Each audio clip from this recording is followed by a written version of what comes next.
Bonjour à tout le monde, merci de suivre toutes ces émissions. Alors aujourd'hui, j'ai le plaisir d'interviewer Aurélie. Aurélie, qui est une spécialiste des libérations du subconscient et du travail avec l'énergie des plantes. Voilà, elle travaille aussi avec les neurosciences et elle est actuellement en Australie. Donc bonjour Aurélie. Bonjour, bonjour à tous. Alors Aurélie, est-ce que tu as envie de nous parler un petit peu, avant qu'on parle de tes accompagnements et comment tu travailles avec les plantes essentielles, est-ce que tu as envie de nous parler un petit peu de qui tu es, de ton parcours? Oui, bien sûr. Donc là, ben, voilà, en ce moment, je suis, en Australie, mais je suis d'origine belge et j'ai commencé comme, en faisant des études de bio-ingénieur, spécialisée en milieu tropical et j'ai, travaillé en Afrique, j'ai voyagé énormément. Et puis, mon amour pour les plantes et vraiment ce désir de pouvoir connaître et comprendre la nature jusqu'au bout des choses m'a mené à refaire un master en thérapie quantique parce que j'avais envie de vraiment pouvoir faire ce lien en fait entre la science et la spiritualité. Quand on travaille dans les quatre coins du monde, on découvre en fait différentes cultures, différentes formes de médecine, d'approche de la vie, différentes formes de spiritualité aussi. Et quand on a ce background scientifique, ben, on a envie de faire le lien entre les deux. Et donc, c'est ça qui m'a amenée à étudier la thérapie quantique, vraiment en profondeur. Et de par, ce côté, bio-ingénieur, cette passion que j'ai toujours eue pour les plantes et tout particulièrement les plantes aromatiques, ça a fait que je me suis, spécialisée dans la psychoénergie des huiles essentielles au service des entrepreneurs et de toutes les personnes, dans le bien-être qui veulent, évoluer et ainsi contribuer à l'évolution de la conscience collective. En gros en gros, c'est ça ma Hmm. philosophie. Et qu'est-ce qui t'a amené justement à travailler précisément avec les huiles essentielles? Pourquoi Alors, ouais. en fait, j'ai toujours été bon, depuis, l'enfance et surtout l'adolescence, j'ai commencé à utiliser les huiles essentielles dans mon adolescence pour moi, parce que j'ai eu une adolescence pas facile et le soir, elles m'aidaient à me calmer, m'apaiser et donc même si je ne savais absolument rien de ce qui se passait d'un point de vue scientifique, j'ai expérimenté leurs effets et puis, en fait, quand on s'intéresse à ça, on se rend compte que la mémoire, le système qui s'occupe des odeurs et de la mémoire est géré au même endroit, au niveau du cerveau, au niveau du cerveau limbique. Et donc, les émotions, les odeurs sont associées à des émotions et on peut travailler avec les odeurs pour ramener différentes émotions. Et quand on va même étudier ça encore plus, on se rend compte que le sens de l'odorat, c'est le sens le plus primitif. Et d'ailleurs, j'aime souvent le dire avec humour, j'espère que je peux le dire ici, mais c'est qu'on a des récepteurs olfactifs partout sur la peau, on appelle ça des récepteurs ectopiques, et même au niveau des spermatozoïdes et de l'ovule, en fait, l'ovule émet des molécules aromatiques pour permettre aux spermatozoïdes de suivre. Donc, il y a des récepteurs olfactifs aussi. Donc, c'est vraiment à la base même de notre essence humaine, les odeurs ont toujours été là et elles ont énormément contribué à notre évolution. Et donc, quand on veut continuer à contribuer à cette évolution de l'être humain et de la conscience, ben forcément, chacun trouve des outils qui vibrent avec lui. Et moi, c'est vraiment cet outil olfactif qui est une clé pour moi, pour pouvoir créer des libérations et permettre aux personnes d'évoluer. Voilà. Hmm. Donc tu fais donc le pont entre les médecines, on pourrait dire ancestrales et la science. Ouais. Donc ça, c'est vraiment quelque chose qui m'a toujours passionnée. En fait, c'est de voir que quand on va à l'origine des choses, on se rend compte que ce sont toujours les mêmes mécanismes qui reviennent, ce sont les mêmes philosophies. Et c'est sûr qu'en fonction des pays où on se trouve, des endroits où on se trouve dans le monde et des ressources naturelles qui sont à la disposition des gens, il y a des interprétations qui sont différentes, il y a des explications qui sont différentes, mais au final, les éléments de la nature, c'est toujours les mêmes qui reviennent. Ça va être l'eau, le feu, l'air, la lumière, la terre, le bois, ce sont toujours les éléments de base. Et donc, quand on regarde la façon dont on peut utiliser ces outils-là et dont la science évolue aujourd'hui, donc les connaissances qu'on a en électromagnétisme et dans les mesures qui sont faites au niveau des vibrations du corps, ben, on se rend compte qu'il y a un lien. Il y a des choses qui étaient expérimentées par le passé qu'on ne savait pas expliquer et maintenant qu'on commence à expliquer, et je suis sûre qu'il y en a encore plein qu'on ne qu'on va découvrir à l'avenir, quoi. C'est vraiment une évolution. Et moi, j'adore être dans ces deux mondes, dans un monde hyper ancestral où on regarde ce qui se faisait, l'expérience des anciens, et en même temps d'être dans ce côté avant-gardiste, de regarder comment la science continue à valoriser ça et à faire évoluer ça en fonction de nos besoins. Parce que quand tu me dis ça, j'ai l'impression que les anciennes populations, ils avaient une science qui était une science vraiment particulière dans l'intuition, dans le sensible, mais qu'on n'arrive pas, qu'on découvre peut-être juste maintenant, qu'on n'arrive pas à appréhender, parce que nous, on a une science très logique et pragmatique, et eux, ils avaient peut-être une science de la sensibilité, mais que finalement, ils faisaient pas, c'était pas n'importe quoi ce qu'ils faisaient, quoi. Il y avait vraiment cette connexion et je pourrais dire, il y a des hommes médecine ou des chamans qui ont vraiment étudié ça, quoi. Donc, c'est des vraies pratiques, quoi. C'est pas juste, oh, ils ont senti qu'il y avait une plante et que c'était ça. C'était vraiment mis au travail, quoi. Cet aspect intuitif. Ouais, je pense que c'est parce qu'aujourd'hui, on a une image assez stéréotypée de la science, en tout cas notre culture, la culture occidentale avec la science, des articles scientifiques, des études statistiques. Et donc, c'est un peu comme ça qu'on voit la science. Et s'il n'y a pas une étude scientifique derrière, on considère que c'est pas de la science. Mais en réalité, le nombre de fois, parce que je lis tout le temps des articles scientifiques, le nombre de fois où je lis des articles scientifiques qui disent le contraire, qui se contredisent, ou même où quand on lit l'article, on voit que ça a été fortement orienté par des sponsors qui avaient derrière. Et donc, au final, c'est vraiment une question de qu'est-ce qu'on définit comme une science. Et une science, c'est vraiment, pour moi, une volonté d'abord d'explorer quelque chose dans une dynamique de recherche, et puis de répéter dans différents contextes et de se rendre compte qu'on obtient des résultats similaires, ou en tout cas qu'on obtient ce qu'on a l'intention. Par exemple, quand je parle de libérer quelqu'un de ses blocages et de contribuer à l'évolution de la conscience, ben, mon idée, c'est pas que tout le monde doit avoir la même conscience et que tout le monde doit être libéré de la même façon. C'est, on personnalise et chacun s'approprie les outils qu'on transmet et chacun les vit à sa façon et les fait évoluer à sa façon.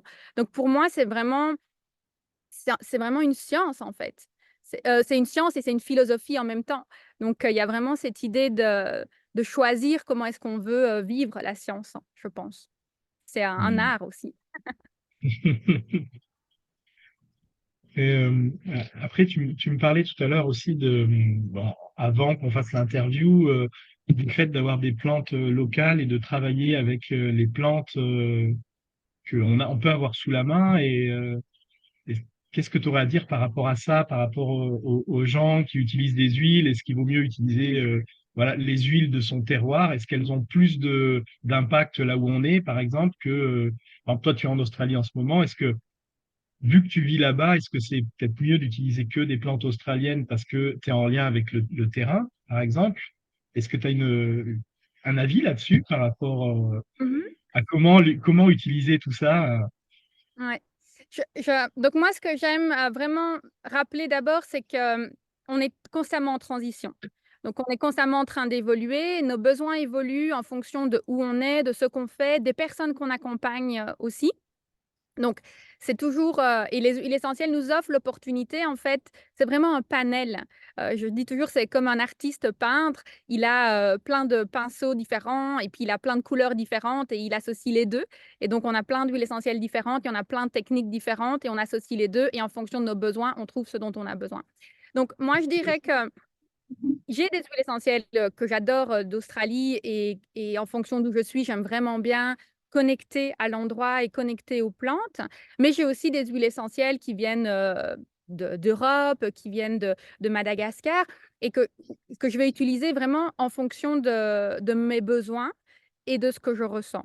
Donc, ce que je trouve important, c'est de toujours, quelles que soient les pratiques qu'on a, d'avoir des pratiques qui nous connectent à la terre, là où on est. C'est vraiment ce côté tellurique, d'être là, d'être vraiment connecté aux endroits où on est. Mais après, dans notre évolution plutôt, on va dire, cosmique, dans notre évolution, on peut être amené à explorer des médecines d'autres endroits. Et on vit aujourd'hui dans une société et dans oui, un moment de l'univers où on peut s'approprier ces différentes plantes et les faire venir à soi. Donc, je dirais que voilà, par moment, ça peut être intéressant de se dire, bah, tiens, j'ai vraiment envie d'explorer la médecine de telle plante et je vais aller la chercher plus loin. Mais en même temps, si on a un producteur près de chez soi pour d'autres plantes, ça vaut vraiment la peine de s'intéresser aussi à ce qui est fait près de chez soi. Je me rends compte que parfois les gens ne savent même pas d'où viennent leurs huiles essentielles. Ils ont des huiles essentielles, ils ne savent même pas de quel pays ça vient. Et parfois, ils ne savent même pas de quelle partie de la plante ça vient. Et donc, pour moi, ce qui est important, c'est d'être dans la conscience. La conscience de pourquoi j'ai choisi cette huile essentielle-là, pourquoi je choisis d'avoir une huile essentielle importée plutôt que d'avoir une huile essentielle locale. Et au-delà du choix de l'huile essentielle, il y a aussi la question de la plante elle-même et de se dire, bah, est-ce que j'ai besoin d'huile essentielle ou est-ce que je ne peux pas avoir la plante directement? Est-ce que je ne peux pas cultiver la plante dans mon jardin?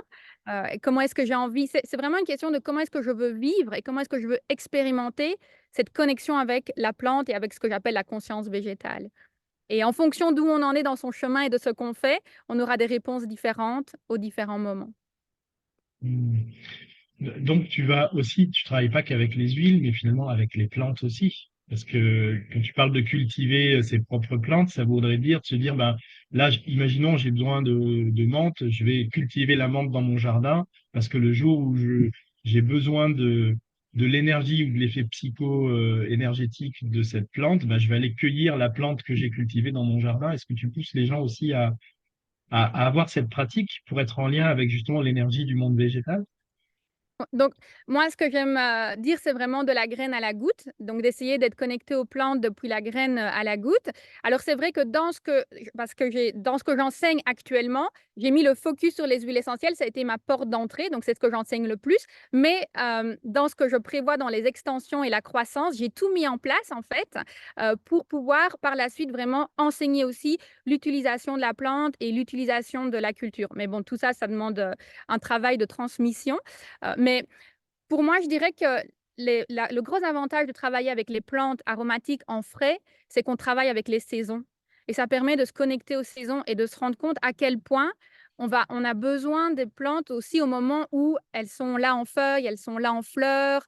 On peut les stocker, évidemment, on peut les transformer, mais il n'y a rien à faire si on s'observe et si on se connaît, si on travaille avec les énergies de l'univers même si on va plus loin avec la lune et tout ça, on va vraiment se rendre compte que cette connexion à la terre et l'opportunité de jardiner, je sais bien que c'est pas donné à tout le monde, mais avoir ne fût-ce qu'une petite jardinière dans sa cuisine avec, un plant de persil, un plant de menthe, un petit plant de thym, il y a des petites choses simples qu'on peut avoir à portée de main et quand on utilise ça même, moi je me fais, quasiment tous les jours, je bois un thé au romarin avec un peu de citron, c'est des choses, toutes simples qui viennent vraiment soutenir l'organisme de manière générale.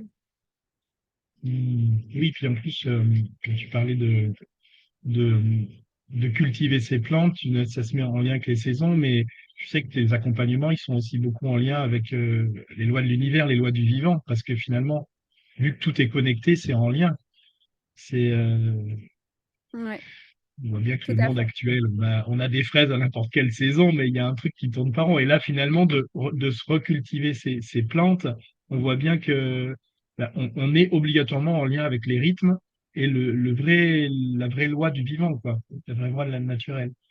Ouais et là, si on veut faire le pont avec, la science, justement, quand on regarde, les travaux qui ont été faits par le docteur Pop au niveau, des émissions de biophotons et de la super-radiance d'un corps et d'un individu, à travers ses études, il a montré que justement, quand, des personnes n'étaient pas en harmonie, on va dire, au niveau, de cette relation avec les saisons et tout et ben, on voyait qu'il y avait des discordances au niveau des émissions des biophotons et donc au final, toutes les médecines qui permettent de travailler sur cette régulation naturelle de cette énergie qui est en nous et les plantes, en sont un exemple remarquable, hein. Il y a les plantes aromatiques, mais il y a pas que les plantes aromatiques. On retrouve les plantes aromatiques dans toutes les médecines, traditionnelles depuis des millénaires, ayurvédiques, védiques et ben, elles viennent vraiment aider à travailler cette régulation de l'énergie du corps. Ouais. Là, tu parlais de biophotons. Est-ce que tu peux développer un petit peu ou en parler un petit peu plus? Parce que j'imagine qu'il y a plein de gens qui savent pas ce que c'est que les biophotons Alors et la disharmonie qu'il peut y avoir avec. oui, donc en restant, très simple, un photon, c'est, on va dire une particule de lumière. Donc, c'est vraiment cette lumière.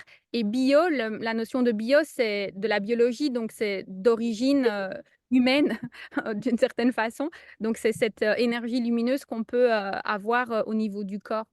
Ouais. Oui, mais il y a aussi le fait que ces biophotons, d'après ce que j'ai compris, c'est quand on en émet beaucoup, donc quand le corps humain émet beaucoup de ces biophotons, c'est qu'il est en disharmonie avec lui-même et avec les lois de la nature. Et normalement, quand on est vraiment en harmonie, notre corps n'émet pas des biophotons. C'est comme s'il gardait la lumière en lui, quoi, d'une certaine manière. Est-ce que c'est C'est ça? une, c'est une très belle façon de l'exprimer. C'est une très belle façon de l'exprimer. Dans, donc, dans les travaux du docteur Pops, donc, parce que donc lui, il a fait les recherches et donc la façon dont il interprète évidemment ces recherches-là, il dit que cette émission de biophotons a pour objectif de permettre justement de venir réguler ces énergies qui sont discordantes. Et donc, en émettant, on permet d'enlever, d'enlever, on va dire, les énergies négatives, d'enlever ce qui pose problème et de rester dans l'harmonie. Donc, effectivement, c'est vraiment ça l'idée, c'est qu'un corps qui émet beaucoup, euh, dans la façon dont les mesures ont été prises, évidemment, parce que tout est toujours doit être amené à la façon dont les expériences ont été faites et les mesures ont été prises. Il y a cette idée que les biophotons viennent aider le corps à se réguler énergétiquement, effectivement. Hmm.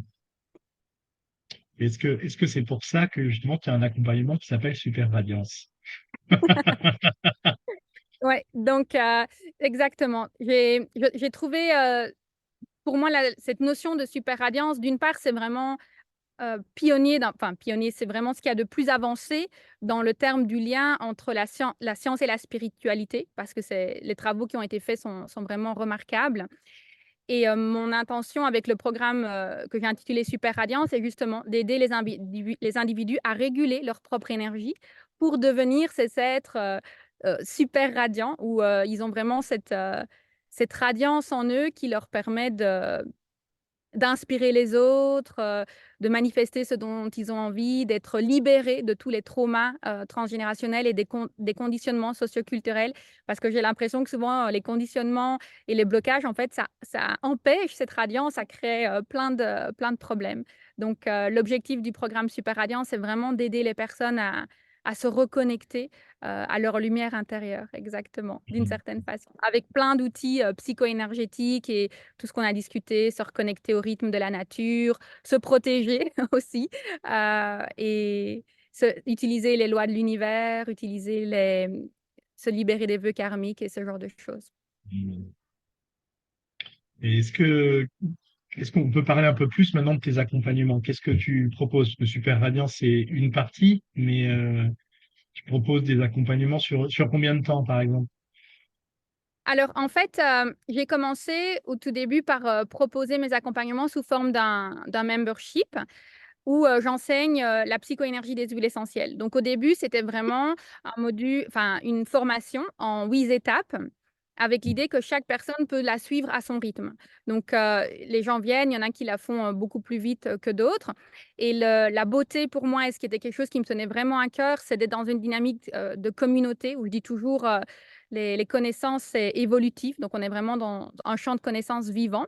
Et donc, sur base des retours, des expériences, des utilisations des différents membres de la psychoénergie des huiles essentielles, j'ai un petit peu remodelé et restructuré ça et aussi sur base vraiment de la demande des membres, on l'a transformé en une certification. Et on a fait une certification en 3 niveaux. Donc, il y a un premier niveau qui est vraiment axé sur la psychoénergie des huiles essentielles, des plantes. C'est vraiment pour les personnes qui veulent comprendre comment fonctionne l'énergie depuis la graine jusqu'à la goutte, justement, des plantes. Et puis, le niveau 2, ça, c'est sur la psychoénergie de l'être humain. Donc là, on est vraiment sur tout ce qui touche les modèles quantiques de l'énergie humaine et tout ce qui touche les neurosciences. Euh, pour faire ce lien justement avec le subconscient. Parce que le subconscient, c'est l'outil qui permet de faire évoluer la conscience. En tout cas, c'est un outil vraiment important pour faire évoluer la conscience. Et puis le troisième niveau, là, c'est l'aromasystémie et vraiment cette mise en pratique au niveau des accompagnements pour les personnes qui se disent, OK, j'ai envie d'utiliser ça pour les accompagnements qu'on propose. Donc, c'est vraiment destiné aux professionnels du bien-être qui se disent, je veux utiliser la philosophie de l'aromacantisme, les différents outils euh, dans, dans leurs propres accompagnements. Donc, ça, c'est la certification. Et puis, en fait, de là, je me suis rendu compte, ça a été, c'est pas quelque chose que j'avais prévu au départ, ça a été vraiment évolutif à nouveau. C'est que dans le milieu du bien-être, il y a beaucoup de professionnels du bien-être qui avaient énormément de difficultés à faire leur transition professionnelle et qui avaient vraiment du mal à pouvoir vivre pleinement de leur activité d'entrepreneur du bien-être, de quitter leur job alimentaire et de contribuer pleinement à leur mission d'âme et à ce qui les faisait vibrer. Et en fait, en travaillant de nouveau avec les entrepreneurs, c'est là que je me suis rendu compte de tous les blocages qu'il y avait. Et j'ai créé le programme Super Radiance pour spécifiquement utiliser la psychoénergie des huiles essentielles, les neurosciences, la métaphysique, dans le but de leur permettre d'évoluer en tant qu'entrepreneur et de passer de entrepreneur coincé dans un job alimentaire, on va dire entre guillemets à moitié fauché, à entrepreneur prospère qui s'épanouit et qui évolue. Et là-dedans, il y a 2 volets. Il y a la super radiance de l'entrepreneur, donc c'est tout ce qu'il faut pour que l'entrepreneur soit haut en énergie, parce qu'un business, ça demande de l'énergie et l'énergie vient de l'entrepreneur. Et puis, il y a la super radiance du business, où là, c'est tout ce qui touche vraiment les aspects pratiques de gestion d'un business. Il y a par exemple un volet nouveau qu'on vient de mettre en place qui est le marketing d'âme à âme, où l'idée, c'est vraiment de sortir un peu des schémas pas toujours éthiques du marketing qu'il peut y avoir et vraiment faire des choses avec sincérité. Et d'autres aspects, vraiment techniques, comment, créer une offre, comment faire une page de vente, des choses, qui peuvent bloquer, en fait, un entrepreneur parce que c'est trop stratégique et ça peut être bloquant et comme ça, moi, j'aide au niveau de la stratégie pour que la personne puisse exprimer avec son intuition, sa créativité, son unicité, vraiment ce qu'elle a envie de faire avec son métier sans être bloquée par, cet aspect-là qui peuvent être enfin, ça m'a attristée, en fait, quand je me suis rendu compte que les gens, ils avaient une passion vraiment et c'était pas un manque de passion, c'était pas un manque de volonté, mais parfois, c'était juste un manque de connaissances par rapport au milieu de l'entrepreneuriat. Parce que quand on vient de la vie d'employé, qu'on a été employé pendant, 20 ans, ou même si on a été employé pendant 10 ans, mais que tous les parents ont été employés depuis, 3 générations, c'est normal que la personne, elle arrive dans ce monde-là et elle ne sait pas comment faire. C'est plein de c'est un nouveau monde qu'elle va entièrement découvrir et donc le but de ce programme-là, c'est d'aider cette transition. Oui, comme tu disais, c'est pas un nouveau, c'est un nouveau monde à découvrir, mais c'est aussi des mémoires à reprogrammer parce que moi, j'ai l'impression, parce que je suis un peu dans le cas que tu, que tu racontes, et je vois bien il y a des choses qui grippent à des moments et que c'est pas un manque de volonté, mais c'est des mémoires ou une sorte de structure mémorielle qui fait que c'est pas compatible, quoi. C'est comme si la lignée, elle était pas compatible avec ça, quoi. Et ouais, Mmh. il y a Ouais. des choses à venir déprogrammer et c'est chouette, ouais, de travailler aussi là-dessus, de pouvoir avoir la conscience qu'il y a ça à déprogrammer, quoi. Ouais. Mm. Il y a dans une des étapes du programme Super Radiance, donc il y a 9 étapes dans le programme Super Radiance. À nouveau, les gens le suivent à leur rythme. Moi, je l'ai conçu avec l'idée 9 étapes, 9 mois, une étape par mois, parce qu'il n'y a rien à faire, ça prend du temps. Mais je sais qu'il y a des personnes qui peuvent se dire, OK, j'ai vraiment besoin de sauter à cette étape-là maintenant et puis de revenir en arrière. Chacun, j'aime laisser aux gens l'opportunité de travailler à leur rythme. Mais il y a une étape qui est vraiment où on travaille vraiment les vœux transgénérationnels. Et on regarde vraiment, voilà, comment ça se fait, le vœu du silence, par exemple, typiquement, les gens qui n'arrivent pas à prendre la parole au-delà d'un petit groupe ou d'autres choses qui peuvent bloquer. Euh, et de faire le lien, en fait, de toujours regarder, tiens, d'où ça vient, quel peut être le lien, tous les blocages en lien avec l'argent aussi, ce que j'appelle l'énergie monétaire, parce que je trouve qu'il y a énormément de stéréotypes et de blocages, au niveau de l'argent aussi. Donc tout ça, on travaille et on le fait de façon ludique, on le fait avec, aussi, autodérision parfois. Je raconte aussi mes propres expériences et les erreurs que je continue à faire, hein. On est constamment en évolution donc voilà. Mm. Merci, merci pour tous ces partages. Moi, j'ai envie de parler aussi parce que tu fais des podcasts, un podcast qui s'appelle Métasensoriel. Mmh. Et alors, qu'est-ce que c'est? Alors Parce en que fait, toi aussi, tu interviews les gens. ouais. Donc en fait, le podcast métasensoriel, au départ, ça a été un espace où j'avais simplement envie de réconcilier la science et la spiritualité et j'avais juste envie de pouvoir, parler des choses qui me tenaient à cœur et quand je l'ai lancé, ben, je savais pas très bien, dans quelle direction j'allais aller, mais mon intention, c'était cette notion de métasensoriel. Donc, on travaille avec les sens parce que les sens, à nouveau, donc moi, c'est vrai que je me suis un peu spécialisée dans le sens de l'odorat, mais nos sens, ils sont vraiment aussi à la base de toutes nos interactions avec, l'univers et ils sont aussi à la base de notre intuition. L'intuition, elle passe énormément par, l'utilisation des sens et là, le mot méta, ça veut vraiment dire, c'est au-delà et en même temps, dedans, c'est ce qu'il y a à l'extérieur, ce qu'il y a dedans, c'est un mot qui englobe en fait, plein de choses et donc je voulais, parler, voilà, du métasensoriel, donc c'est-à-dire l'essence et l'extrasensoriel en même temps et tout ce qui peut aller au-delà qu'on ne connaît peut-être pas encore et qu'on va, découvrir, au fil du temps. Donc avec une forte portée sur, l'utilisation de l'intuition, le travail avec la psychoénergie et les différentes médecines alternatives qui peuvent nous aider dans cette quête intérieure, en fait. Cette quête Mmh. quantique que je dis, c'est cette quête de bonheur, en fait. C'est simplement l'envie d'être soi, l'envie d'être bien, l'envie de profiter de la vie et d'utiliser, tout ce qui est à notre, disposition pour le faire. Mmh. Et pour toi maintenant, la suite, c'est quoi? Le le les années qui vont arriver? Parce que tu parlais de peut-être, transmettre aux gens, de cultiver, leurs plantes. Est-ce que tu as d'autres, choses qui t'appellent ou tu sens qui arrivent? Ouais, alors bon, là, pour l'année, vraiment pour l'année 2024, j'ai vraiment posé l'intention d'être dans un retour à la terre, donc vraiment travailler concrètement avec les plantes dans la terre, enfin dans la terre jardinée, pour le dire très simplement, d'être vraiment dans ce côté graine, tout en continuant ce que j'ai fait, hein. Donc pour moi, c'est un business, c'est de la permaculture en fait, un business. On met en place et puis ça s'autocultive et puis on continue et on a d'autres projets. Euh, et un autre projet que j'ai, vraiment plus encore je me donne encore quelques années parce que je laisse les choses, poser, mais je voudrais vraiment pouvoir, monter un centre de recherche sur le subconscient. Ça, c'est une de mes intentions, de monter un centre de recherche au niveau du subconscient parce que maintenant, avec les outils qui deviennent de plus en plus, accessibles, on va dire, pour mesurer, par exemple, les ondes cérébrales, les différentes fréquences, on voit en fait en fonction de on peut faire des mesures en fonction d'exercices psycho-énergétiques et de voir les changements qu'il y a au niveau de l'état cérébral. Il y a déjà un peu des études là-dessus et je voudrais pouvoir contribuer à ces études-là en testant spécifiquement différentes huiles essentielles. Il y a déjà des études qui montrent que telle huile essentielle a des influences sur les ondes alpha et des choses comme ça, mais je voudrais pouvoir booster la recherche dans ce domaine-là. Ça, c'est un de mes projets sur le moyen terme pour mes 40 ans. Pour après mes 40 pour après mes 40 ans. Là, je suis toujours dans la trentaine, ce sera pour ma quarantaine.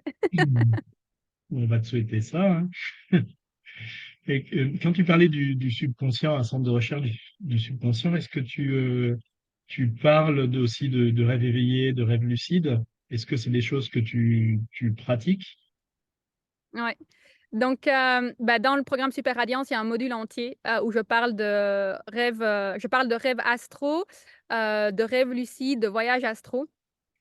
Donc, j'ai commencé à faire des rêves lucides quand j'étais enfant, très, très, très, très jeune et puis j'ai expérimenté, enfin, j'ai beaucoup expérimenté les rêves lucides, donc j'aurais beaucoup de choses à dire là-dessus. Mais au final, pour moi, les rêves lucides, c'est un outil de visualisation puissance 1000. Parce que si, je pense que maintenant presque tout le monde connaît la puissance de la visualisation, hein, on visualise quelque chose et ça motive, ça élève l'énergie, ça aide dans les processus de manifestation. Il ne faut pas que visualiser, il faut poser des actions, mais c'est un des ingrédients qui aide.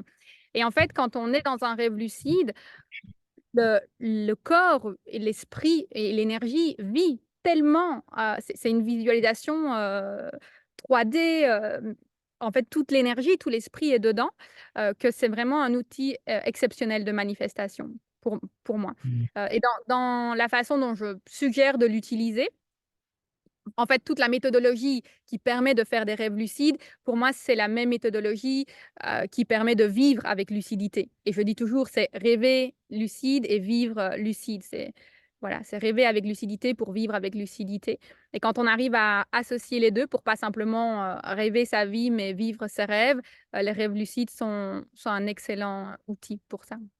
Et ça Mmh. aide à la reprogrammation du subconscient parce que quand on fait des rêves, les rêves viennent apporter des informations sur le subconscient.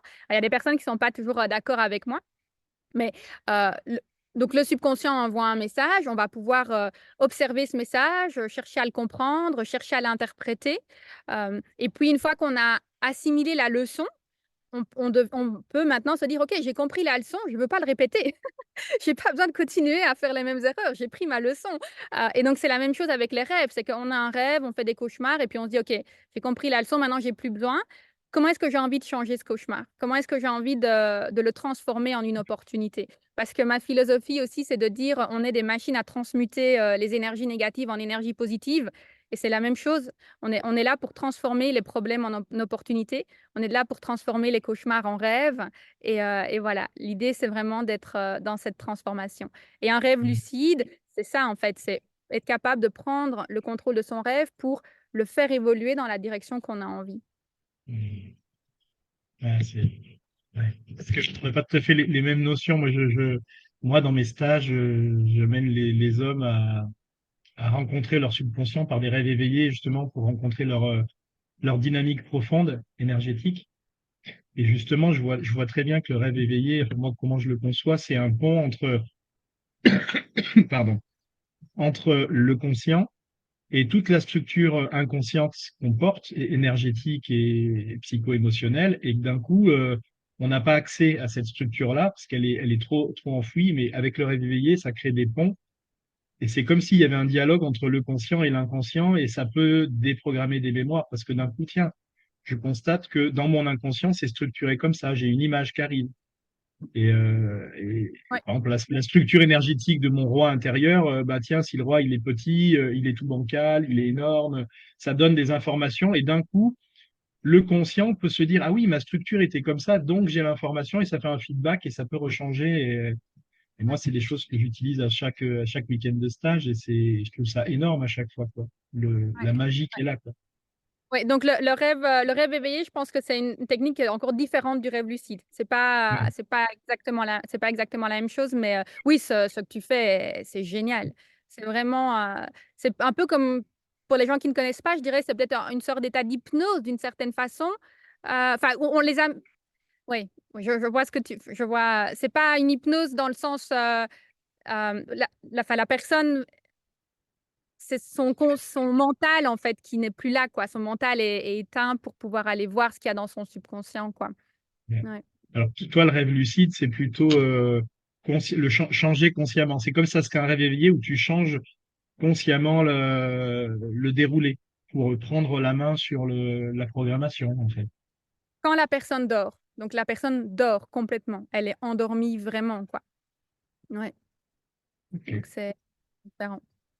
C'est vraiment la personne dort, 100 et donc c'est pas le rêve lucide, ça c'est pas quelque chose que quelqu'un va venir en retraite et je vais lui dire, «Fracasse, cette nuit, tu vas faire un rêve lucide d'office et tu vas faire des rêves lucides». C'est pas comme ça, parce que c'est vraiment un travail, de long terme, de poser ses intentions et déjà de commencer à regarder les personnes qui se souviennent pas de leurs rêves, et de vraiment travailler sur ça. Mais le but, c'est de donner des outils pour que quand quelqu'un rentre dans un schéma de cauchemar récurrent, par exemple, ou de problème, qu'elle puisse, facilement s'en libérer, quoi. Hmm. Ouais. Eh bien, c'est super, c'est un centre de recherche sur le subconscient. Bon, j'ai hâte, hein. Moi aussi, moi aussi. Mais bon, j'ai tendance à être, très impatiente, donc j'apprends. Ça fait partie de mes apprentissages, dans cette vie, c'est d'être, patiente. Et là, tu es en Australie, tu es en Australie en transit ou tu es en Australie pour quelques années. C'est comment Mon pour toi? compagnon est australien. Et voilà, moi dans mes projets, personnels, j'ai vraiment envie d'aller, en Amérique du Sud, pour une période relativement longue. Mon Personnellement, j'avais toujours imaginé que j'irais vivre en Espagne, ça faisait partie de mes projets, mais mon compagnon est australien, ça fait 5 ans qu'on est ensemble maintenant et lui, il a bien envie de rester en Australie. Donc qui sait, ce que la vie va nous amener, à faire. Mais ce qui est sûr, c'est que j'ai toujours été une nomade, j'ai toujours voyagé et je vais continuer à voyager, c'est certain. Mais sans doute que ma base sera en Australie pour les prochaines années, en tout cas. Enfin, des séjours plutôt. En Amérique du Sud, des séjours. Voilà, des longs séjours. Hmm.